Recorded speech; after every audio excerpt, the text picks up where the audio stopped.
La vía chamánica está a la altura de las otras vías espirituales como la del Zen o el sufismo. Todas las vías espirituales conducen al mismo centro. El chamanismo, una forma arcaica y arquetípica del conocimiento humano, es como un viaje que no tiene fin.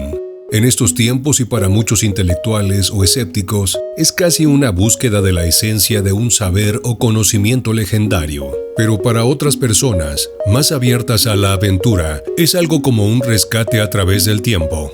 Todas las tradiciones místicas, orientales y occidentales, reconocen la existencia de cosas que pueden ser sentidas pero no descritas. Existen ciertas cualidades básicamente intrínsecas de la experiencia sensorial que hacen casi imposible o imposible su expresión a través de la palabra.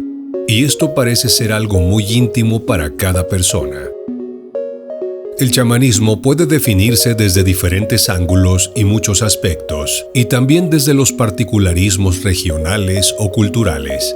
Para Mircea Eliade, el chamanismo es una de las más antiguas tradiciones humanas. Su concepción del hombre y de la realidad se encuentra en todos los continentes del planeta, situado en el origen de los principales sistemas religiosos o espirituales del mundo. Describe la tarea del chamán como producir algo de un orden completamente nuevo, una realidad ajena a nuestro mundo que, sin embargo, constituye una parte completa de nuestro mundo natural profano. El análisis académico del chamanismo sigue siendo el estudio racional de lo irracional, es decir, un contrasentido. No olvidemos nunca que se trata de experiencia. También se define como un método de curación por éxtasis, siendo un conjunto de técnicas que apuntan a activar, mantener e interpretar experiencias y estados del imaginario. Distingamos el éxtasis, que mira hacia el exterior, del enastasis, vuelto hacia el interior, inducido, por ejemplo, por técnicas de meditaciones. Recientes investigaciones en psicología y en fisiología demostraron empíricamente el papel del imaginario en la construcción del síntoma patológico y en la recuperación fisiológica. Las implicaciones de la física cuántica, de la metafísica y de la psicología profunda se juntan con las vías del conocimiento sagrado y la sabiduría del hombre del alba de la humanidad. Se asiste hoy a una renovación del interés por esta superior forma de vida religiosa. Se podría decir que esta resurgencia trata un fenómeno prepolítico, cuando todas las religiones iniciadas como experiencia espiritual se han politizado y burocratizado.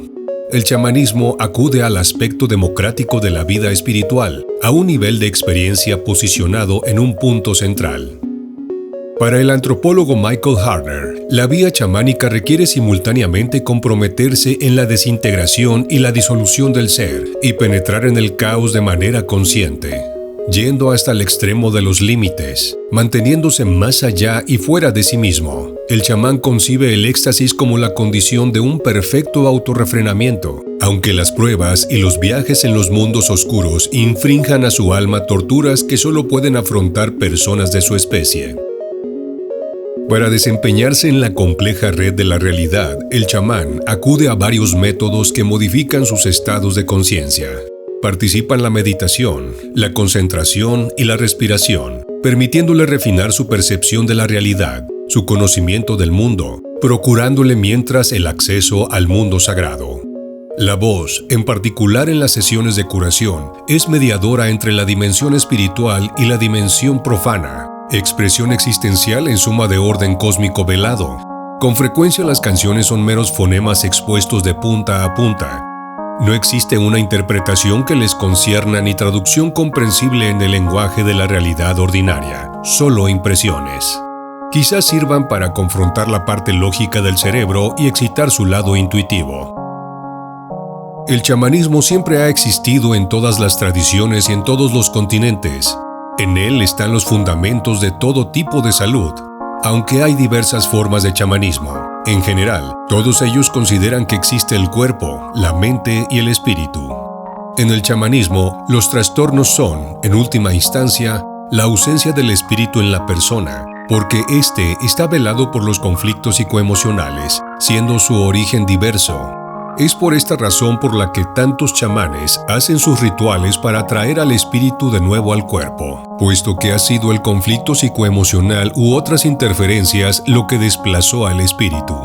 En realidad, aunque el espíritu puede estar más o menos oculto, no manifiesto, sigue estando siempre en el cuerpo de la persona. El chamanismo ecléctico trata de integrar un chamanismo transcultural y formar una unidad con todo tipo de chamanismo, partiendo de los fundamentos cosmológicos y las técnicas empleadas para optimizar y sanar la salud física, emocional, psicológica y del espíritu a la persona. Considera en lo que todos coinciden, respetar las diferencias de formas y no pierde el tiempo en batallas ya de antemano perdidas. Tiende a un modelo constructivo, unificado y de integración. Ya se ha consumido demasiada de nuestra energía en discusiones en honor de la importancia personal, perdiendo nuestro poder energético y confundiendo a los demás.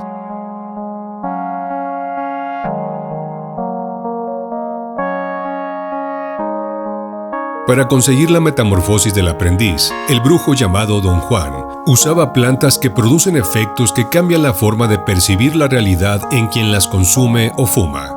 Las plantas psicotrópicas son parte de una disciplina física y espiritual, como las prácticas ascéticas, los giros del derviche, las maceraciones del eremita cristiano y otras. Cada una de ellas es parte de un simbolismo que abarca al macrocosmos y al microcosmos, y cada una se rige por un calendario ritual sagrado. Las plantas sagradas, las prácticas ascéticas y los ejercicios de meditación son medios, no fines. Si el medio se transforma en un fin, se convierte en un agente de destrucción físico y espiritual que conduce a la degradación, la locura e incluso la muerte. Rota la percepción cotidiana de la realidad, las drogas ya no tienen sentido, porque su función es semejante al mandala del budismo tibetano. Es un apoyo para la meditación del principiante, no para el iniciado. El chamán expresa que lo que llamamos realidad consta de descripciones del mundo, y los prodigios que la droga realiza son medios para destruir nuestros débiles razonamientos, nuestra percepción del mundo ordinario y para ubicar en su justa medida nuestras certidumbres. Él llama parar el mundo, el terminar con la dualidad del sí y el no. Debemos recuperar esa mirada diáfana con una visión directa y profunda. Así alcanzaremos ese estado al que han aspirado todos los sabios del mundo, contemplativa imparcialidad. El chamanismo mesoamericano que practicaba Don Juan Matus, recogido por Carlos Castaneda, es un sistema de prácticas que facilitan el acceso a una realidad aparte.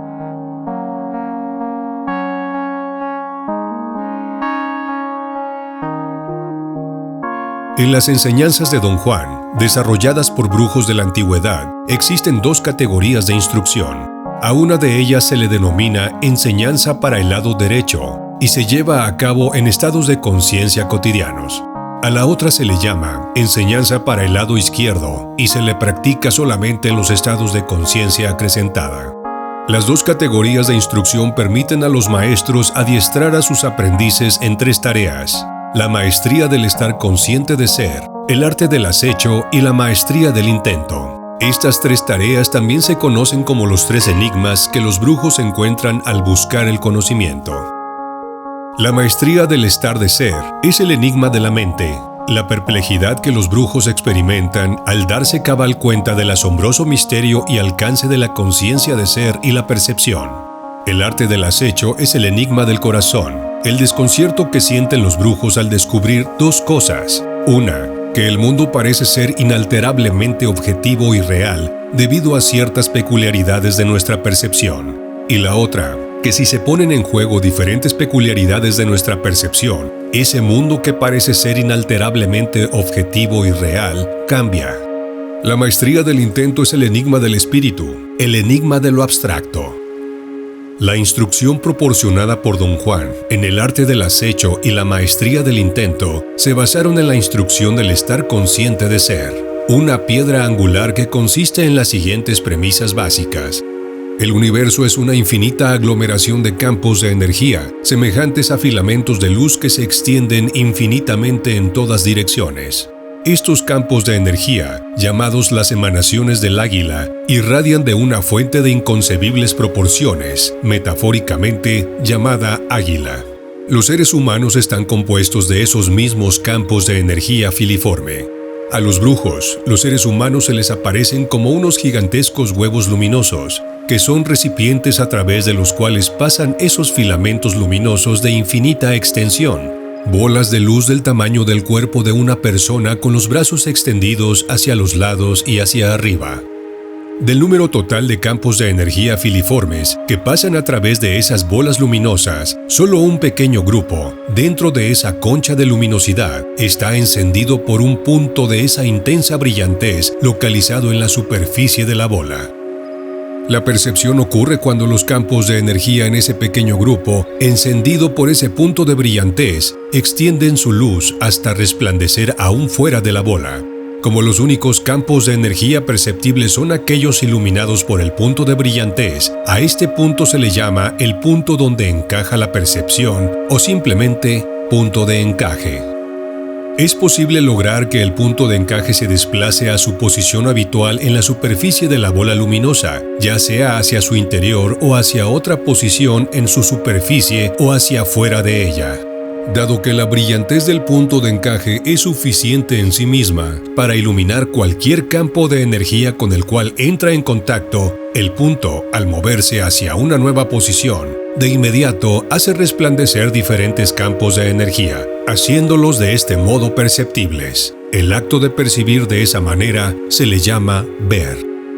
La nueva posición del punto de encaje permite la percepción de un mundo completamente diferente al mundo cotidiano, un mundo tan objetivo y real como el que percibimos normalmente. Los brujos entran a ese mundo con el fin de obtener energía, poder, soluciones a problemas generales o particulares, o para enfrentarse con lo inimaginable. El intento es la fuerza omnipresente que nos hace percibir. No nos tornamos conscientes porque percibimos, sino que percibimos como resultado de la presión y la intromisión del intento. El objetivo final de los brujos es alcanzar un estado de conciencia total y ser capaces de experimentar todas las posibilidades perceptuales que están a disposición del hombre. Este estado de conciencia implica, asimismo, una alternativa de morir.